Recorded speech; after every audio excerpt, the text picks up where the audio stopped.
Hello everyone, my name is Daniel Graf. I'm Associate Professor at the School of Dentistry and cross-appointed to Medical Genetics. I talk to you as the recipient of the Excellence in Mentoring Award of the Faculty of Medicine and Dentistry in the category Tier 2 Basic Sciences.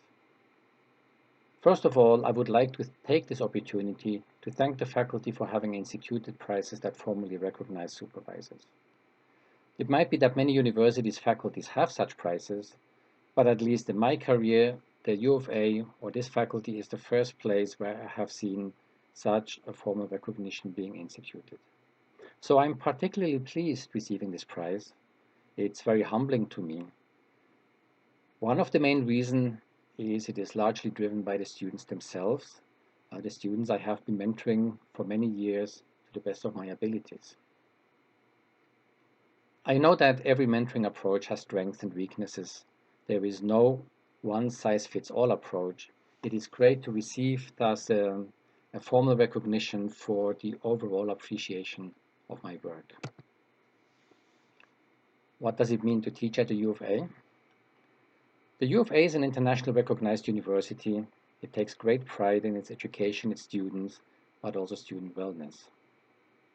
I have worked in quite a few institutions throughout my career, mainly in Europe, and this is the first time I see so much institutional effort to improve grad student experiences.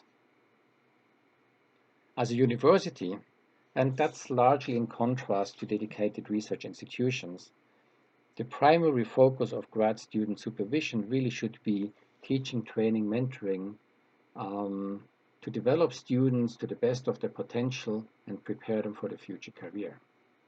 This is quite different from working at high caliber dedicated research institutions, which I also have done in my career. Such institutions typically do not run formal education programs. They prefer to hire trained postdoctoral fellows or research associates. Although my personal approach to mentorship would be quite similar at either type of institution, in my opinion, the education, the training, the personal development at a university needs to be the primary goal of my work. The U of A, and in particular our faculty, offers attractive opportunities to me. First of all, the physical location of so many researchers in a few interconnected buildings offers great opportunities for collaboration. The close physical presence to the hospital allows the inclusion of clinicians from early on in actually quite foundational research questions. So I think that's great. So I try to take advantage of this and I try to incorporate these opportunities into my own research and, most of all, try to share this with my trainees and show them approaches how this can be done. Our faculty offers education at multiple levels, starting from undergraduate student programs to residence and clinical programs or foundational researchers and PhD programs. Overall, our programs attract very, very talented students, so I always think it's really down to us to offer them the best training possible.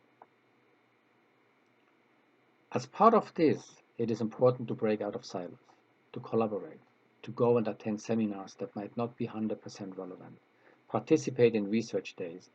FOMD is the place I have set up the most collaborations of any other institutions I worked at. What drives me to be an educator?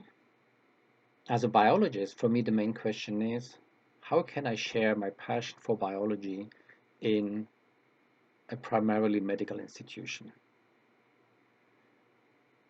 It is my opinion that whatever is done clinically somehow is ultimately grounded in biology, thus improving understanding of the biological processes, and there are many we do not understand nearly well enough, will ultimately benefit approaches for patients.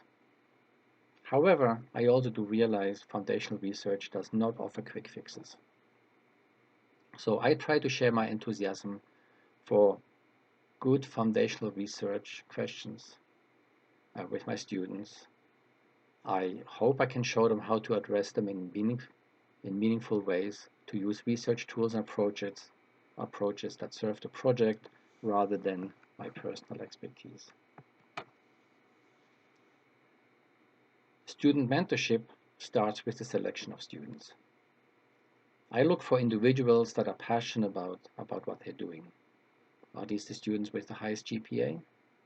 No, not usually. I try to provide them a training experience that develops them in line with their abilities and personalities.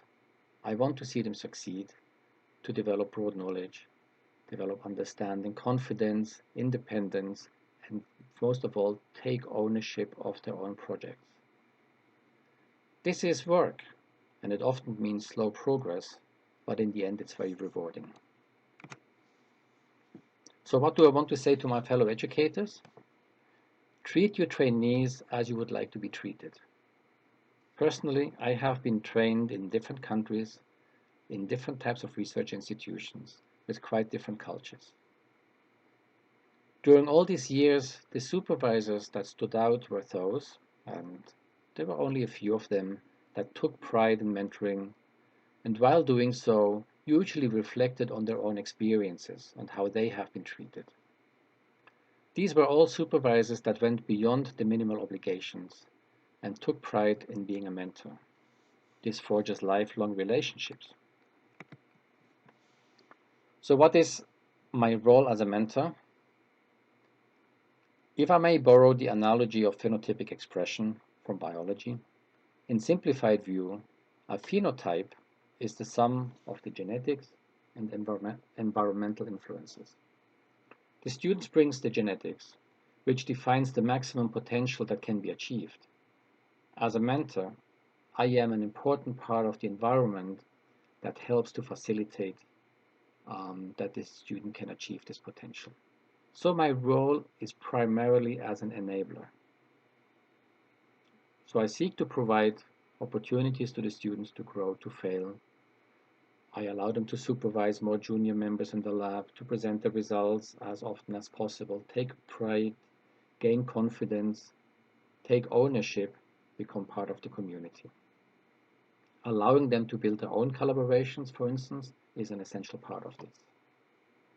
If my students tomorrow go on supervising their own trainees, and if they will then positively reflect on me, this will be the greatest recognition.